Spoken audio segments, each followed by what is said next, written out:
প্রিয় বন্ধুরা, আসসালামু আলাইকুম। আমি পড়ছিলাম মাসুদ রানা সিরিজের আরো একটি বই। বইয়ের নাম আরেক গডফাদার।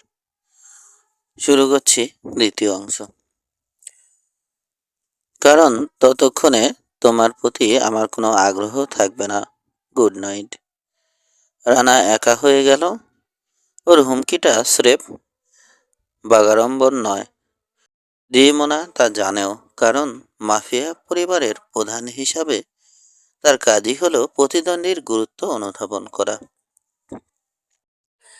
ড্রাগের টাকা যুক্তরাষ্ট্রে বিশাল জোটের আকার নিলে সেটা মার্কিন মাফিয়া জগতে ভূমিকম্প হয়ে দেখা দেবে। পুরানো অনেক প্রভাবশালী পরিবার ড্রাগের ব্যবসায় হাত দিতে না চাওয়ার কারণে হারিয়ে গেছে। অনেক ছোট পরিবার ড্রাগ ব্যবসার লাভ থেকে সৈন্য কিনে বড় পরিবার হয়ে উঠেছে। কোনো পরিবার যদি একবারে নিশ্চিতভাবে প্রচুর হেরোইন আমদানি করতে না পারে, গোটা যুক্তরাষ্ট্রের মাফিয়া জগতে রাতারাতি তার প্রভাব আর মর্যাদা বেড়ে যাবে কয়েক গুণ।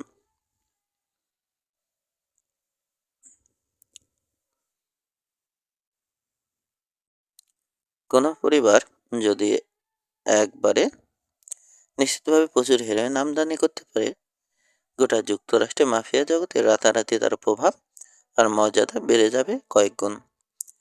এরকম একটা সুযোগ ডি মোনা হাতছাড়া করতে পারবে না, হোক তা অচেনা এক আগন্তুকের মুখের কথা।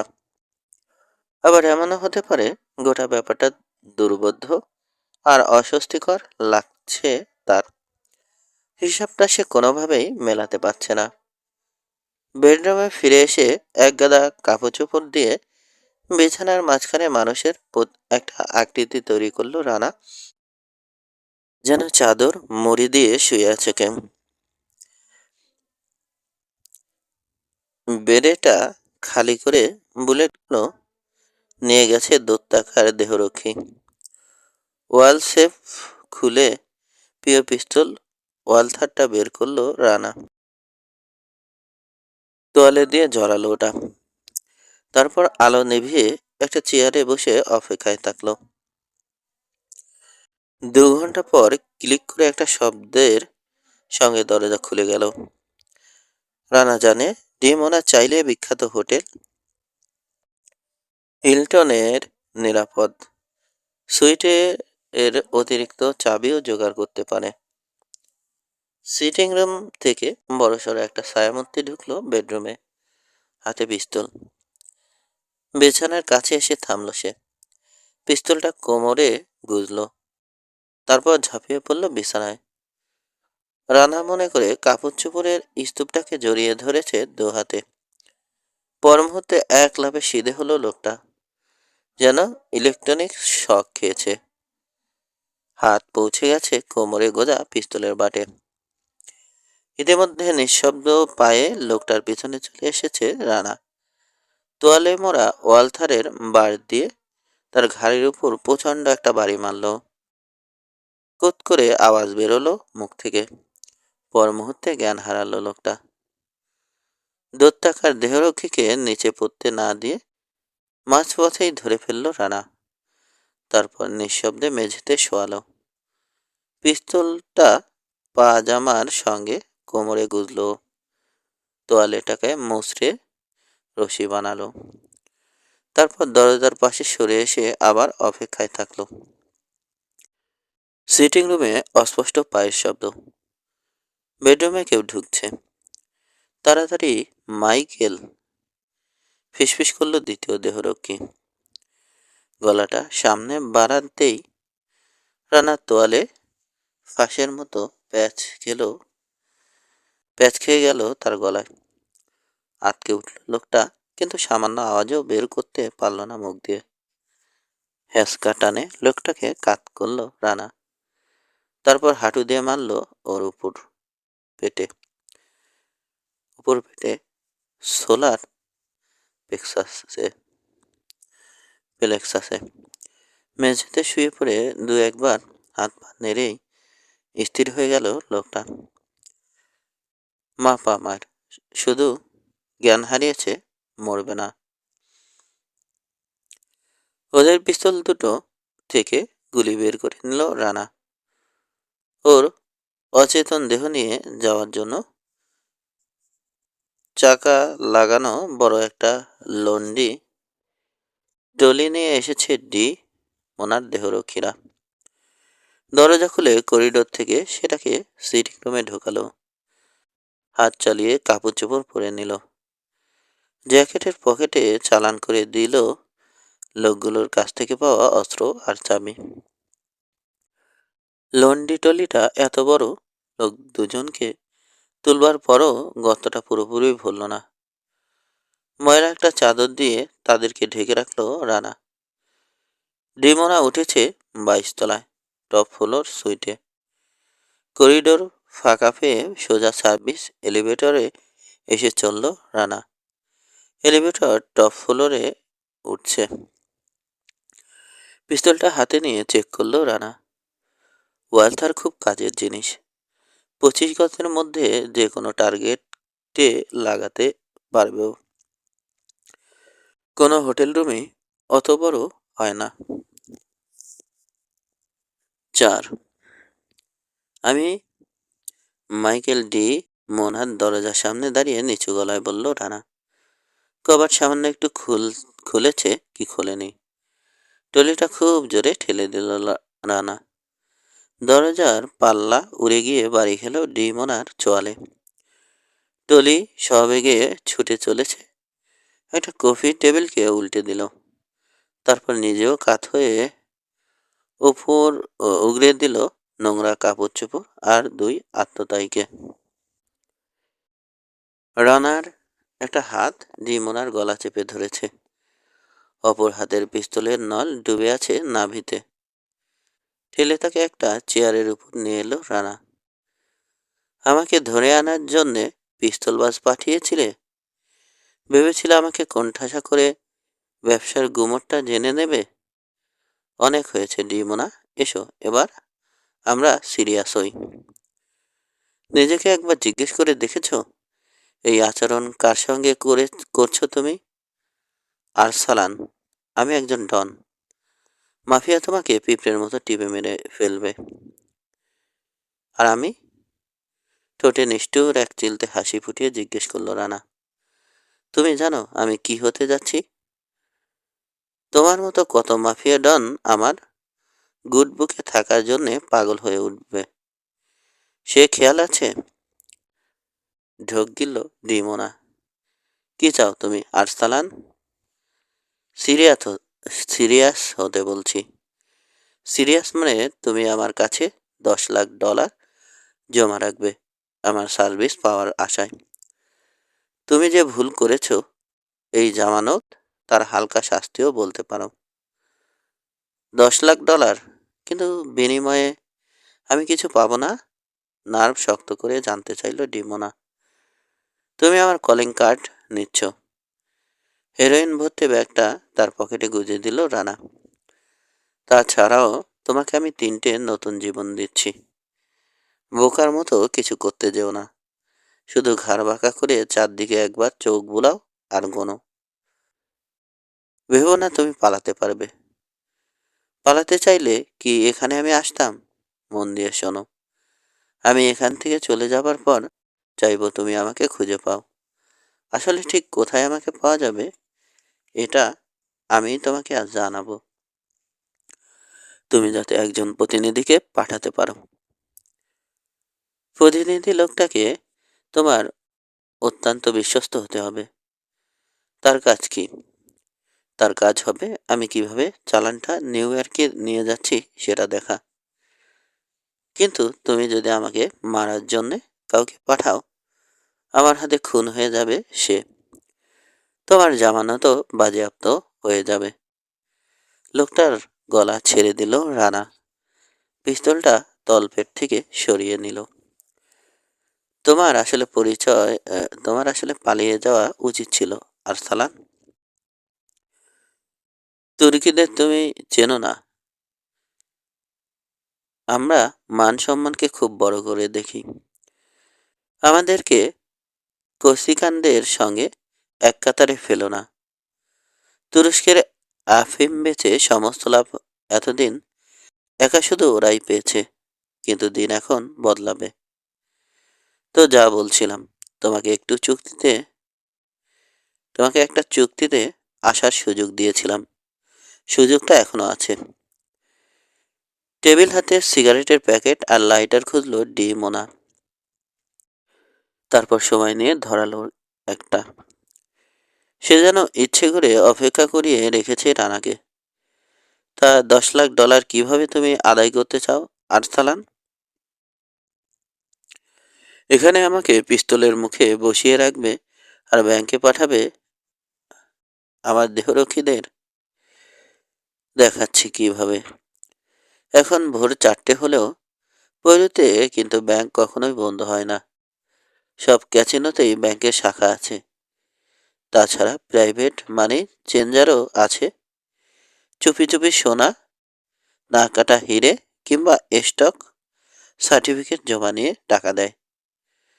ফোনে রিসিভার তুলল রানা, ডায়াল করলো, কথা বলল স্বস্ত আরবিতে।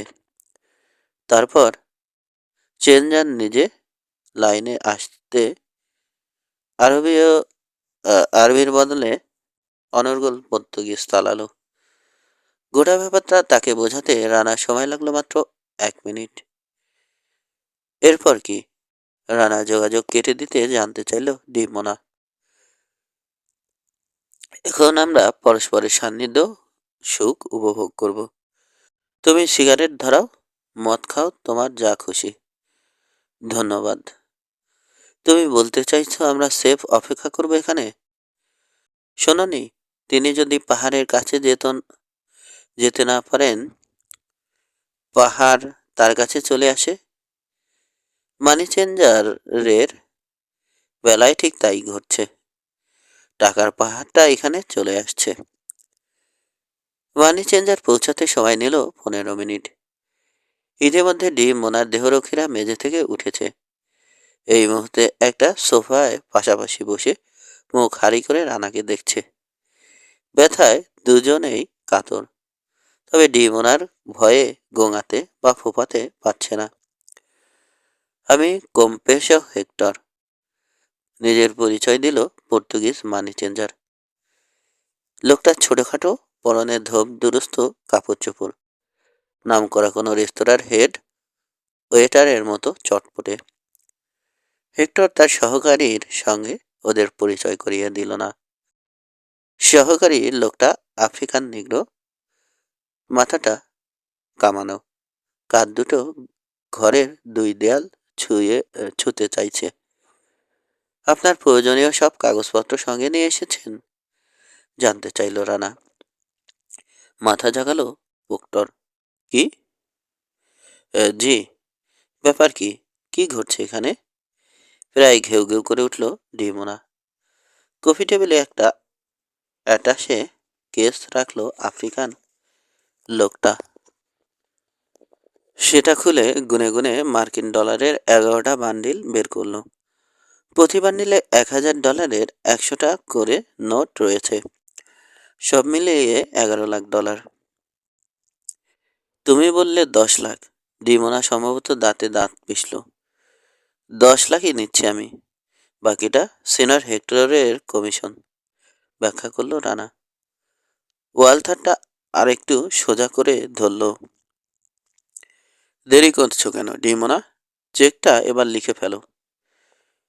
এই টাকা তোমাকে খরচ করতে হবে না আরসালান। তার আগেই ধরফরিয়ে মারা যাবে তুমি নিঃশ্বাসের সঙ্গে। হিসিস করে বলল মাফিয়া পরিবার প্রধান। তার হাতে তারই ট্রাভেলার্স চেকটা ধরিয়ে দিল রানা। ভাগ্যগুণে টেবিলেই পড়েছিল ওটা। চাই না রাইটার স ক্রাম্পে কষ্ট পাও। শুধু নাম আর তারিখটা লিখলেই চলবে, বলল রানা। কাউকে নিয়ে ট্রাভেলার চেক লিখিয়ে নেওয়া বেশ সময় সাপেক্ষ কাজ। নিজের প্রয়োজনের কথা মনে রেখে সঙ্গে করে একটা রাবার স্টাম্প নিয়ে এসেছে হেক্টর। দেখে ডিমোনার মেজাজ আরো খানিকটা চলল।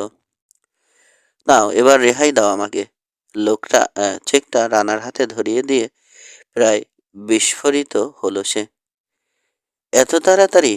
হাসলো রানা, মাথা নাড়ছে। মানি চেঞ্জারকে $1,00,000 দিল।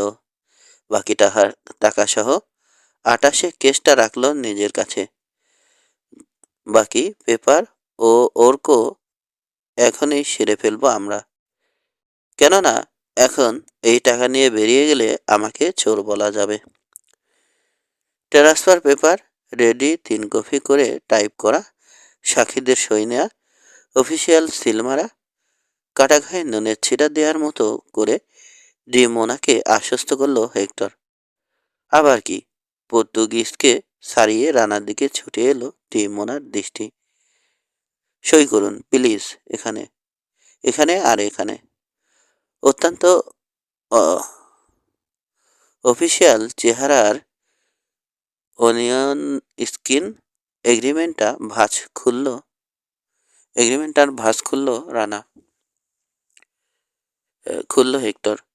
সই করো। রানাও তাগাদা দিল। হাতের পিস্তলটা আবার একটু সিধে করে ধরল। 3 বার সই করল ডিমোনা। তারপর স্টেটমেন্টটা পড়ল সে। এখানে বলা হয়েছে, এইমাত্র আমি কাদের যেন 500 শেয়ার কিনেছি। কাদের মানে ছোট একটা জার্মান রিয়েল এস্টেট কোম্পানির নাম ডাফম্যান ওভারসি বেনিফিট। ঘটনাচক্রে আমি ওটার মালিক, বলল রানা। তবে বলল না যে এই কোম্পানি সম্প্রতি এক্সপোর্ট কোয়ালিটি চকলেটও তৈরি করছে। যেহেতু কোম্পানির এটা নতুন ব্যবসা, তাই কোনো বিজনেস বুকে তথ্যটা পাওয়া যাবে না। তবে না, তুমি কোনো শেয়ার কেননি। তুমি শুধু ওই নির্দিষ্ট সংখ্যক শেয়ার 1 বছর সময় সীমার মধ্যে বিক্রি করার অধিকার কিনেছ। আমি তোমাকে অভিনন্দন জানাই। খুব ভালো একটা বিনিয়োগ হয়েছে। এই শালার কোম্পানির নাম কেউ কোনোদিন শোনেনি। এই শেয়ারের কোনো দামই নেই। দর কষতে ওস্তাদ। হেক্টরের দিকে তাকিয়ে মন্তব্য করল নানা। তারপর ডিমোনার দিকে ফিরে বলল, নিজেকে বোকা বানিও না। তোমার আসলে বোঝারই ক্ষমতা নেই কত ভালো একটা ব্যবসার সঙ্গে নিজেকে জড়িয়েছ। যাকগে, সিনিয়র হেক্টরের সঙ্গে চলে যাচ্ছি আমি। তুমি আমাকে 1 সপ্তাহ আর দেখতে পাবে না। ততদিনে তোমাকে জানাবো কোথায় আছি। তুমি আমার বিশ্বস্ত পার্টনার হবে, নাকি রাগী আর বোকা থেকে গিয়ে জামানত খাওয়াবার ঝুঁকি নেবে, সেটা আমি তোমার বিবেচনার উপরেই ছেড়ে দিচ্ছি। আর আমি তোমাকে ছেড়ে দিচ্ছি তোমার নিয়তির হাতে। সোফা থেকে বলল দৈত্যাকার দেহরক্ষী। রাস্তাঘাটে হঠাৎ লাশ হয়ে গেলে আমরা কেউ দায়ী থাকব না। ট্রাফিক পুলিশের মতো একটা হাত তুলে দেহরক্ষীকে থামিয়ে দিল ডিমোনা। মাথা ঠান্ডা করে মিনিট খানেকের চিন্তা করবার সময় পেয়েছে সে। বলেছ তুমি কিভাবে অপারেট করবে তা দেখার জন্য আমি একজন প্রতিনিধি পাঠাতে পারবো। সে যদি রিপোর্ট করে যে তার ধারণা তোমার সিস্টেমটা অবাস্তব, তাতে কোনো কাজ হবে না, তখন কি হবে? জামানতের টাকা ফেরত দেওয়া হবে তোমাকে। তবে জেনে রাখো, সেরকম কিছু ঘটবে না। ডিমোনার দিকে ঝুঁকলো রানা। দেহরক্ষীদের খালি অস্ত্র দুটো তার কোলে ফেলল। এতক্ষণে অন্তত এটা তুমি জেনেছ যে ইংরেজি টলিটা দেখালো আমি ঠিকই ডেলিভারি দিতে পারি।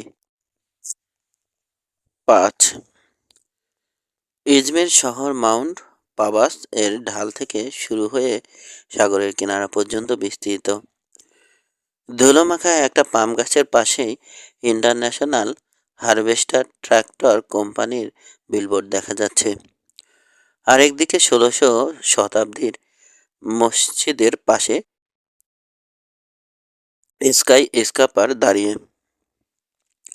স্কাই স্কাপারের উল্টো দিকে রোমান সভ্যতার ধ্বংসাবশেষ।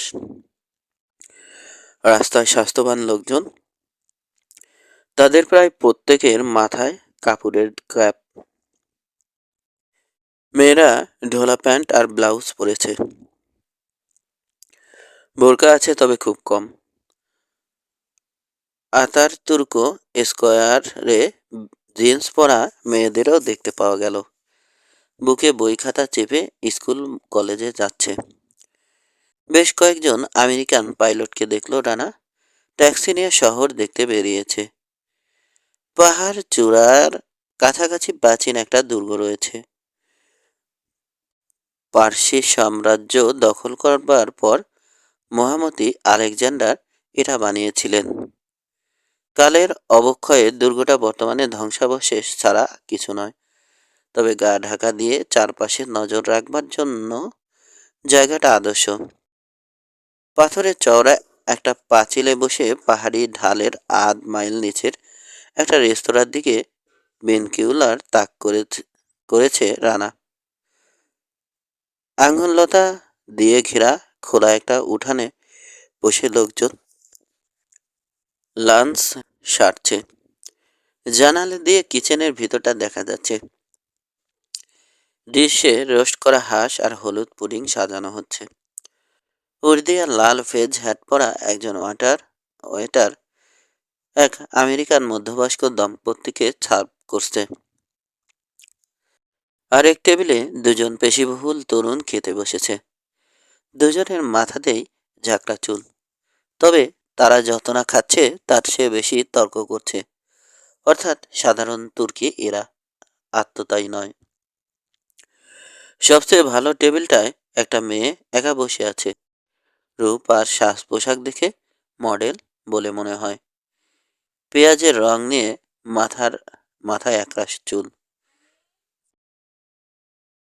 মুখের আকৃতি অপরূপ পানপাতা। পা দুটো লম্বা। রুচিসম্মত রুচিসম্মত স্টাইলিশ ড্রেস দেখে বোঝা যায় মেয়েটা ফরাসি। নিজের উপর জোর খাটিয়ে পেনকিউলার ঘুরিয়ে নিল রানা। খুনি খুঁজছে ও, সেক্স সিম্বল নয়। 3 দিন আগে মোনাকে মেসেজ পাঠিয়েছে রানা। সে আর তার প্রতিনিধিকে এই রেস্তোরাঁয় পাঠাতে পারে। ওখানে দুজন একটা সমঝোতায় আসবে, নয়তো পাথরে চাতালে রক্তপাত ঘটাবে। ডিমোনার লোক এখনো এসে পৌঁছায়নি। হাত গড়িয়ে দেখল রানা। নির্দিষ্ট নির্দিষ্ট সময় পার হতে এখনো 5 মিনিট বাকি। ঢালবে রেস্তোরাঁয় নামতেও ওই 5 মিনিটই লাগবে ওর। পাঁচিলের উপর দামি কিউলারটা ফেলে যাচ্ছে রানা। ভাগ্যবান কোনো কিশোর দেখতে পেলে খুশিতে আত্মহারা হয়ে উঠবে। শহরের ভিতর দিয়ে নিচে নামবার সময় আঁকাবাঁকা রাস্তার পাশে রেলিং দিয়ে ঘেরা বাড়ির বারান্দায় কিশোর ছেলে মেয়েদের খেলতে বা গল্প করতে দেখলো রানা। অনেকেই ওর দিকে তাকাচ্ছে, তবে খুব একটা কৌতূহল নিয়ে নয়। নানা একজন তুর্কি, অন্তত যতক্ষণ আদালতে অন্য কিছু প্রমাণিত না হয়। হাত দিয়ে প্রিয় ওয়ালথার ছুরি আর ছোট একটা গ্রেনেডের স্পর্শ নিল রানা। হয়তো কিছুই ঘটবে না, কিংবা হয়তো রীতিমতো একটা যুদ্ধ বেঁধে যাবে। বাঁক নিয়ে রেস্তোরাঁর নিজস্ব চাতালে উঠে এলো রানা। মধ্যবয়স্ক আমেরিকানদের বদলে টেবিলটা এখন কয়েকজন স্থানীয় টিনেজার বসেছে। সবার কাছে একটা করে মোবাইল ফোন। পেশিবহুল তরুণ দুজন তর্ক থামিয়ে ডমিনো খেলছে। আবার ঝগড়া বাঁধা সেফ সময়ের ব্যাপার। রেস্তোরাঁর মালিক ভুঁড়িটা শার্ট ছিঁড়ে বেরিয়ে আসবার উপক্রম করছে। উষ্ণ অভ্যর্থনা জানালো রানাকে। ঠিক এই সময় খেয়াল করলো ওকে ছাড়িয়ে ওর পিছন দিকে চলে গেছে তার দৃষ্টি। ঘুরল রানা। কালো স্যুট আর হ্যাট পরা 4 জন ওরা। কলারগুলো নেকটাই ছাড়াই বোতাম দিয়ে আটকানো। প্রত্যেকে একটা করে মিউজিক্যাল ইনস্ট্রুমেন্ট বহন করছে। লোকগুলো নিশ্চয়ই রেস্তোরাঁর উল্টো দিকের বাড়িটা থেকে বেরিয়ে এসেছে, কারণ আশপাশে আর কোনো বাড়ি নেই। গেটে কোনো গাড়িও দেখা যাচ্ছে না। জ্যাকেটের ভিতর হাত গলিয়ে ওয়ালথারের বাট ধরল রানা। মিউজিশিয়ানদের লিডার তার কেসটা খুলে একটা বেলা লাইকা কোনা তিন তারা বের করলো। আমি আপনার কোনো সাহায্যে আসতে পারি, মিস্টার আরসালান? সুরেলা নারী কণ্ঠ। শরীরে আশ্চর্য একটা শিহরণ জাগলো রানা। আবার ঘুরল রানা। ফ্যাশন মডেল মেয়েটি চোখে নিখাত কৌতূহল আর মুগ্ধতা নিয়ে তাকিয়ে আছে। এই প্রথম খেয়াল করল রানা তার টেবিলটা দুজনের জন্য সাজানো। মেয়েটি তাহলে মডেল নয়, তবে এত সুন্দর যে বেশ কিছুদিন এই চেহারা ভোলা যাবে না। 26 কি 27 বছর বয়স। কালো চোখ দুটো পরস্পরের কাছ থেকে যথেষ্ট দূরে। লালচে সোনালি চুল। নাকটা রোমানদের মতো খাড়া। ফ্রেঞ্চ ড্রেস আর সুডল স্তন আর সুগঠিত নিতম্বের আকৃতি গোপন রাখেনি। মুখের হাসি হাসি ভাবটা কৌতুক, বুদ্ধির দীপ্তি আর যৌনাবেদন ছড়াচ্ছে। ছড়াচ্ছে। বসলো রানা, বিস্ময় গোপন না করে সরাসরি তাকিয়ে থাকলো। আমার জন্যে অপেক্ষা করছো তুমি, তাই না? জিজ্ঞেস করলো মেয়েটা। বচনভঙ্গিতে মার্কিন টান স্পষ্ট, তবে উচ্চারণে আভিজাত্য আছে। আর মাধুর্য আর ইতালীয় ঝংকার। তার চোখে পলক পড়ছে না। পরিষ্কার বোঝা যায় কল্পনার সঙ্গে আর সালানকে সে মেলাতে পারছে না। চেহারায় এমন বুদ্ধিমত্তার ঝিলিক আর পৌরুষ বোধ হয় সে আশা করেনি। একজনের জন্য অপেক্ষা করছি, তবে তোমার মতো কারোর জন্য নয়। তোমাকে আসলে মোটেও নার্ভাস লাগছে না, ধীরে ধীরে বলল মেয়েটি। তবে আমি জানি তুর্কি পুরুষরা মেয়েদের ব্যাপারে কেমন হয়। সত্যি জানো? এক সেকেন্ড প্রশ্নটাকে বাতাসে ভেসে থাকতে দিল রানা। তারপর আবার বলল, আমি আবার জানি তোমাদের পুরুষরা মেয়েদের ব্যাপারে কেমন হয়, মানে ব্যবসার ক্ষেত্রে আর কি। ভাবছি তোমাকে পাঠাবার ব্যাপারে তারা সিরিয়াস কিনা। আলতো করে রানার হাতটা একবার ছুলো মেয়েটা। মাই ডিয়ার মিস্টার আরসালান, তুমি কি ভেবেছ তারা সিরিয়াস না হলে আমি আসতাম? ওদের পিছনে মিউজিশিয়ানরা তাদের ইনস্ট্রুমেন্ট টিউন করছে।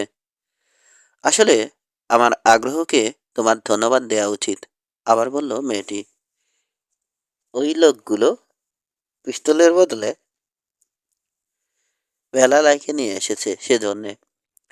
মিটিংয়ে বসে অনেকেই প্রস্তাব রাখে, প্রথম সুযোগেই তোমার খুলি উড়িয়ে দিতে হবে। এখানে ভালো কি অর্ডার দেয়া যায়? মেয়েটির ব্যবহার সাবলীল আর আত্মবিশ্বাসী। ওয়েটারকে ডেকে অর্ডার দিল রানা। হাঁসের বুক, রসুনের আচার, সাদা পনির, তুর্কি ভেজিটেবল সালাদ আর স্থানীয় পানীয় রাকিব রাকির একটা বোতল। আরসালান, তাই না? এটা তোমার আসল নাম নাকি ডাকনাম? এই নামে আমাকে তুমি ডাকতে পারো। আমি তোমাকে কি নামে ডাকবো? নাদিয়া গারফিল্ড। সেক্ষেত্রে আমি কি তাহলে তোমাকে নাদিয়া বলে ডাকবো, আমেরিকানদের অনুকরণে? না, তোমার পক্ষে আমেরিকান হওয়া সম্ভব নয়। হেসে উঠল নাদিয়া। তবে তুমি আসলে কি তা আমি জেনে নেব। খাওয়ার সময় খুব কম কথা হলো। ওয়েটার কফি দিয়ে গেল ওদেরকে। হঠাৎ বাতাস শুরু হওয়ায় নাদিয়ার পেঁয়াজ রাঙা চুল উঠছে। কিছু সমস্যা সম্পর্কে তুমি হয়তো সচেতন নও। হাসি হাসি মুখ করে তাকালো নাদিয়া। যেমন? বিভিন্ন অঞ্চলে যেতে হবে আমাদের, কোনোটা বড় শহর, আবার হয়তো ছোট গ্রাম। কিছু কায়িক পরিশ্রমের কাজ আছে। ছোট মাপের কিছু বিপদের ঝুঁকিও আছে। জানি না কি বলতে চাইছো। আমি ধরে নিয়েছিলাম আমার সঙ্গে ঘোরার জন্য একজন পুরুষকে পাঠানো হবে, কিন্তু এখন এত দেরি হয়ে গেছে যে প্ল্যান শুধরে নেওয়া সম্ভব নয়। এসব দিক আমি ভেবেছি আরসালান। আমাকে যারা পাঠিয়েছেন তারাও ভেবেচিন্তেই পাঠিয়েছেন। আচ্ছা, একটা মেয়ের সঙ্গে বেড়াতে তুমি কি ভয় পাও? আমি ভয় পাই দুর্বলতা, রূপের দেমাক আর নির্বুদ্ধিতাকে। দুনিয়ার সব মেয়ের মধ্যে হয়তো নয়, তবে আমেরিকান মেয়েদের মধ্যে এসব প্রচুর দেখা যায়। দৃষ্টি তীক্ষ্ণ হলো রানার। দেখতে চায় রাগে মেয়েটা লাল হয় কিনা। তুমি অভিযোগ করার কোনো সুযোগ পাবে না, উত্তর দিল নাদিয়া। কণ্ঠস্বরে বিন্দুমাত্র কম্পন নেই। মিউজিশিয়ানদের ছোট্ট ব্যান্ডটা ইতিমধ্যে জমিয়ে তুলেছে। পালা করে প্রতিটি টেবিলের সামনে থেমে বাজাচ্ছে তারা। নাদিয়া রানাকে দেখে কেউ যদি প্রেমিক প্রেমিকা বলে মনে করে তাকে দোষ দেয়া যাবে না, কিন্তু এখানে বসে 100 মিলিয়ন মার্কিন ডলারের বিনিময়ে মৃত্যু আর দুর্দশা ডেকে আনবার প্ল্যান করছে ওরা। এবার তোমার কথা বলো আর সালান। কথা দিচ্ছ 2 মাসের মধ্যে সম্পূর্ণ ডেলিভারি? বোটে না প্লেনে? প্রশ্নের ভিতর প্রশ্ন ঢুকিয়ে রানাকে বিভ্রান্ত করতে চাইছে নাদিয়া। উত্তর আদায় করবার পুরনো একটা কৌশল এটা। সে তুমি দেখতেই পাবে। তুমি আমাকে বিশ্বাস করতে পারছো না বুঝি সেটা, কিন্তু যারা আমাকে পাঠিয়েছেন তাদেরকে রিপোর্ট করতে হবে আমার। এ তো আর ভুলে থাকা সম্ভব নয় যে তোমার কাছে 10 লাখ ডলার জমা আছে আমাদের। কিসের জমা? 10 লাখ ডলার দিয়ে আমার কোম্পানির শেয়ার কিনেছো তোমরা। সবই আইনসম্মতভাবে করা হয়েছে। ওটা অখ্যাত এক জার্মান কোম্পানি, নিজের কাবার হিসেবে ব্যবহার করেছ। তুমিও জানতে। আমরা চেক করব। ওরা দক্ষিণ আফ্রিকা আর আমেরিকায় ফ্ল্যাট বাড়ি বিক্রি করে। দুঃখিত, এ ব্যবসায় আমাদের কোনো আগ্রহ নেই। কাজ ঝাঁকিয়ে চুপ চুপ করে থাকলো রানা। বাঁ হাতের মধ্যমায় পড়া হীরের আংটিটা ডান হাতের আঙুল দিয়ে নাড়ছে নাদিয়া। তবে বিজনেস কাভার কত বিচিত্র ধরনের হতে পারে সে সম্পর্কে আমাদের ধারণা আছে। ওই 10 লাখ ডলারকে আমরা প্রথম কিস্তি বলে ধরে নিয়েছি। বাকি 90 লাখ ডলার নিউ ইয়র্কে মাল ডেলিভারি দেওয়ার পর পাবে তুমি। এর চেয়ে লাভজনক ব্যবসা দুনিয়াতে আর আছে? তুরস্ক থেকে 200 কিলো কিনছো মাত্র 2000 ডলারে, ভাবা যায়? সৌন্দর্যের আধার অবয়ব আর যৌবন ভারাক্রান্ত শরীরটার আড়ালে লুকিয়ে আছে একজন মাফি ওসর ইস্পাত কঠিন মন। আলাপ আর আচরণ থেকে ধীরে ধীরে পরিষ্কার হয়ে আসছে নাদিয়া গারফিল্ড অল্প জলের মাছ নয়। দেখো নাদিয়া, আমার সঙ্গে খেলতে চাওয়াটা ভুল হবে। কৌশিকানদের আমি ব্যবসা থেকে ভাগাতে চাই। তুমি যে দাম দিতে চাইছো ওই দাম মার্সেই থেকে পাইকারি দরে হেরোইন কেনার সময় দাও তোমরা। নিউ ইয়র্কে ডেলিভারি হবে, তাই দামও বেড়ে দ্বিগুণ হয়ে যাবে। তোমরা আমাকে 2 কোটি ডলার দেবে নাদিয়া, তার উপর 10 লাখ ডলারের একটা বোনাস। কেন, কি কারণে তা আমরা দিতে যাব? কারণ এটাই আমার মূল্য। কারণ একক শিপমেন্টে এত হেরোইন একসঙ্গে কখনোই তোমরা পাওনি।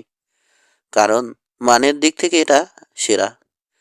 আরেকটা কারণ, এই সারা জঘন্য মিউজিক আমাকে ক্লান্ত করে তুলেছে। ইতিমধ্যে ওদেরকে ঘিরে ধরেছে 4 তরুণ মিউজিশিয়ান। বাদ্যযন্ত্রের ঐকতানে কান ঝালাপালা। তার উপর 4জনই গাধার মতো চেঁচাচ্ছে বিরতিহীন। তুমি টার্কিশ মিউজিক পছন্দ করো না? বিস্মিত হওয়ার ভান করলো নাদিয়া। এই বেটা বেলালাইকা বাজাতে জানলে তো ভাল লাগবে। ব্যান্ড লিডারের দিকে হাত বাড়ালো রানা। জ্যাকেটটা ফাঁক করতেই বেল্টে গোজা .45 পিস্তলটা দেখতে পেল। ওটার পাশে $50 একটা নোট গুঁজে দিল। আরেকটা নোট ফেললো টেবিলে চেয়ার ছেড়ে দাঁড়াবার সময়। তুমি উঠছ কোথায়? মেয়েটাকে জিজ্ঞেস করলো। বিস্মিত হয়েছে নাদিয়া, তবে হতভম্ব নয়। Turkey Sheraton. টার্কি সেরাটনে শুধু একটা নাইট ব্যাগ নিয়ে ঠিক 4 ঘন্টা পর ওটার বাইরে থেকো, অবশ্যই একা। আরসালান। রানা চলে যাচ্ছে দেখে ডাকলো নাদিয়া। বলো। তুমি চিনবে না, ভারতীয় একজন সন্ন্যাসী ভবিষ্যৎবাণী করেছে তোমার সঙ্গে আমার ভালোই বনবে। কি নাম?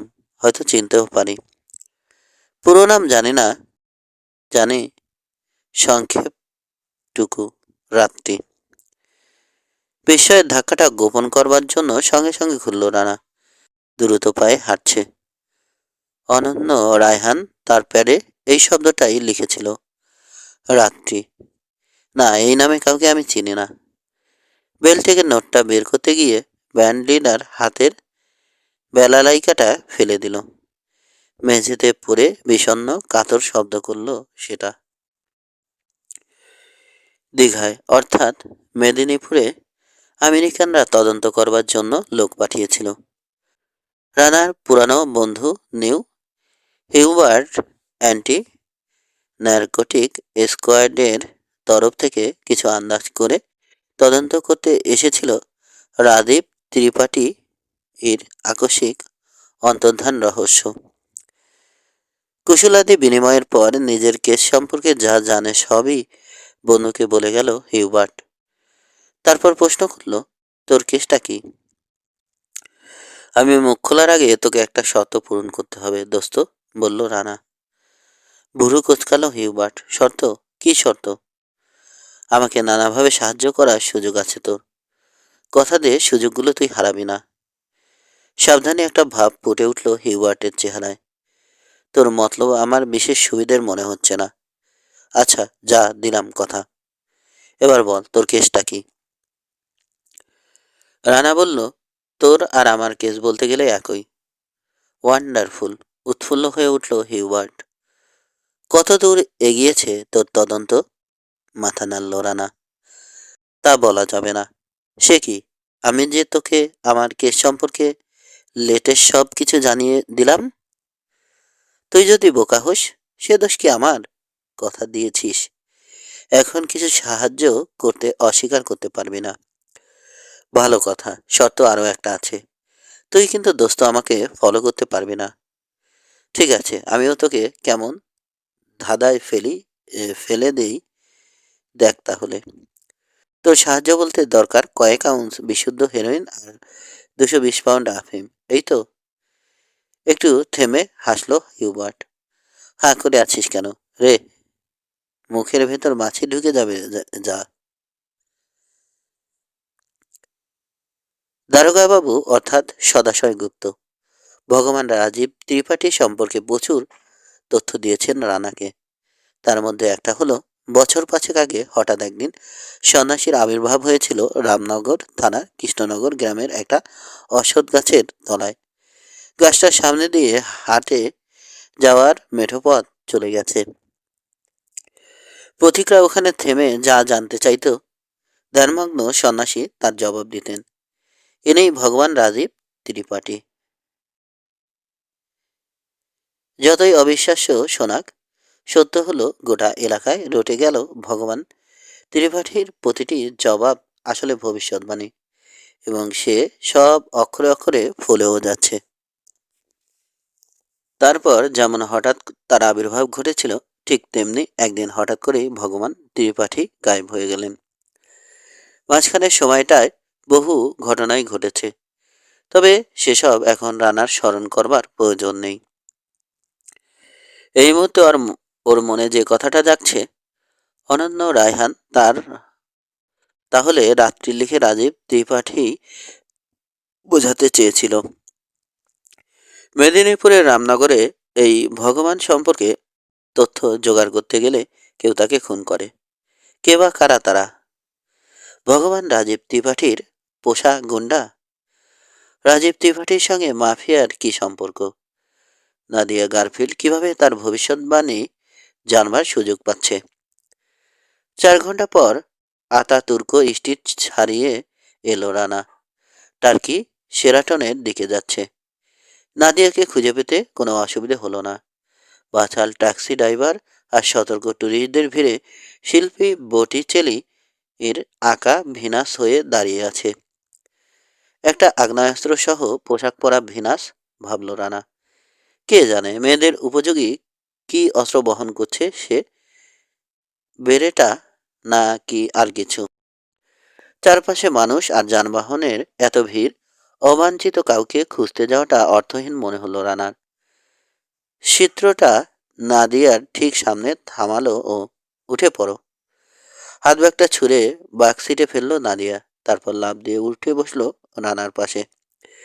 স্পিড তুলে সাগর ঘেঁষা বুলেভার্ডে উঠে এলো রানা। গালফ অব ইজমিরকে বাঁকা একটা রেখা ধরে ঘিরে রেখেছে ওটা। কোথায় যাচ্ছি আমরা, জানতে চাইল নাদিয়া। নাকি প্রশ্নটা বোকার মতো হয়ে গেল?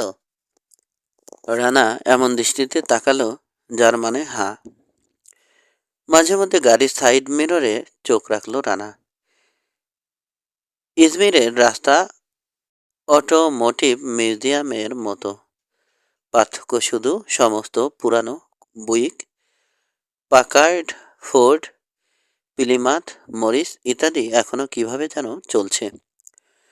প্রায় প্রতিটি গাড়ি থেকে উপচে পড়ছে আরোহী। এরকম একটা ক্যাব জনাবারও পৌরকে নিয়ে অনুসরণ করছে রানাকে। তাদের চেহারা অবশ্য আলাদা করে চেনা সম্ভব নয়।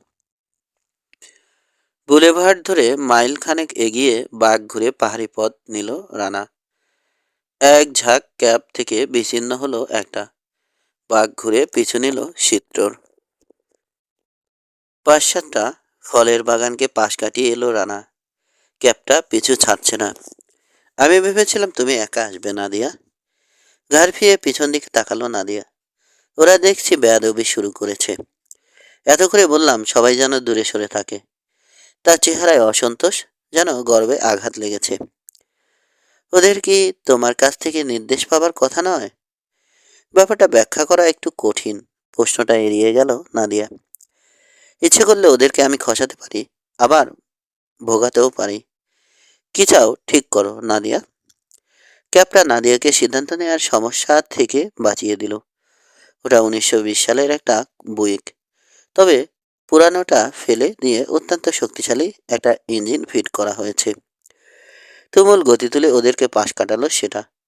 জানালা দিয়ে দুটো অস্ত্র বেরিয়ে আসতে দেখা গেল।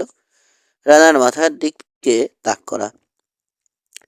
ওগুলো বাকিয়ে থামবার ইঙ্গিত করলো রানাকে। অস্ত্রধারীরা সাবেক বেলা লাইকা শিল্পী। ওদের সামনে চলে যাওয়ার পর বুইকের টেইল লাইট জ্বলে উঠল। Break চেপেছে driver. বুইকের পাওয়ার আছে, মানতেই হবে।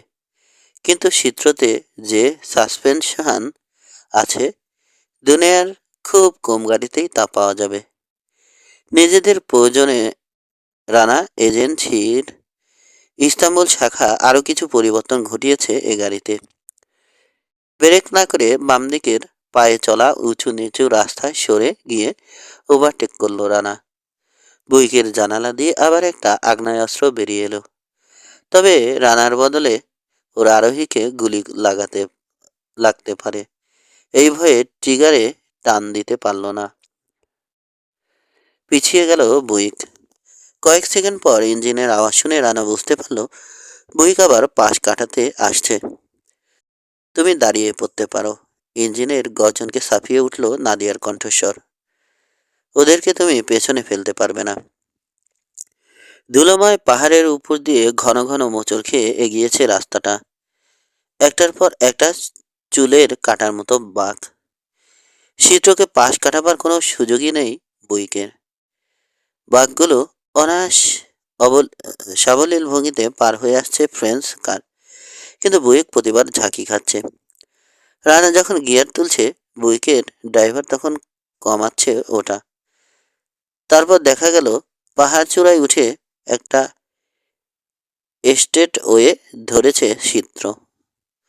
স্পিড ঘন্টায় 60 মাইল, বেড়ে 70-এ পৌঁছাচ্ছে। মিনিট পর চূড়ায় উঠে এলো বুইক। ইতিমধ্যে গায়েব হয়ে গেছে ওরা। বুইকের সামনে 5 মাইল স্টেট হয়ে, অথচ অনুসরণ করবার জন্য তাতে কোনো গাড়ি নেই। বিকট আওয়াজ তুলে দাঁড়িয়ে পড়ল বুইক। তুর্কিরা নিচে নেমে ফেস খুলে মাথা চুলকাচ্ছে। দুজন একটা ফার্ম হাউজের দিকে হাত তুলল। রাস্তার ডান দিকে ওটা। সবাই অস্ত্র বের করে ওটার দিকে হাঁটতে শুরু করলো। গায়ে লাল সাদা চকচকে পালক। একটা মুরগিকে তাড়িয়ে নিয়ে ফার্ম হাউজের কোণ ঘুরে বেরিয়ে এলো একটা মোরগ। লোকটাকে দেখে প্রায় উড়ে চলে গেল দুটো দুদিকে। ফার্ম হাউসটার কোথাও প্রাণের কোনো চিহ্ন নেই। সামান্য হয়তো এগিয়ে থাকতে পারবে, ফিসফিস করলো নাদিয়া। তবে তার কোনো প্রয়োজন ছিল না। ফার্ম হাউজের উল্টো দিকে রয়েছে ওরা, অন্য একটা রাস্তার পাশে। উঁচু ঝোপের আড়ালে থাকায় চিত্রকে ওরা দেখতে পাবে না। সিট বেল্ট বাঁধো, বলা মাত্র বিনা তর্কে, এমনকি ভুরু পর্যন্ত না কুচকে নির্দেশটা পালন করলো নাদিয়া। এবার জবাব দাও, ওদেরকে আমি খসাবো নাকি খুন করব? তুমি দেখছি ভয়ানক সিরিয়াস। রানাকে ওয়ালথার বের করতে দেখে মৃদু হেসে বলল নাদিয়া। ওরা সিরিয়াস নয় বলতে চাও? কি আদায় করতে চায় ওরা আমার কাছ থেকে? ওগুলো কি খেলনা পিস্তল? মতলবটা কি তোমাদের? এর সদুত্তর আমাকে পেতে হবে। কিছুক্ষণ চুপ করে থাকলো নাদিয়া, তারপর মৃদু কণ্ঠে বলল, হয়তো খুব বেশি চটিয়ে দিয়েছ তুমি কোনো ডনকে। ওরা তোমাদের লোক, কিন্তু দাঁড়িয়েছে আমার পথে। খুশিয়ে দিতে পারি, আবার খুনও করতে পারি। কোনটা চাও বলে ফেলো। শান্তভাবে দুটো সম্ভাবনায় বিবেচনা করলো নাদিয়া। এই পর্যায়ে খুনোখুনি পরিস্থিতিটাকে আরো জটিল করে তুলবে, বলল সে। আমার বরং কৌতূহল হচ্ছে, দেখি কিভাবে ওদেরকে তুমি খসাতে পারো। তাহলে শক্ত হয়ে বসো। চিত্রকে নিউট্রালে ধরে রেখে অ্যাক্সেলারেটরে চাপ দিল রানা।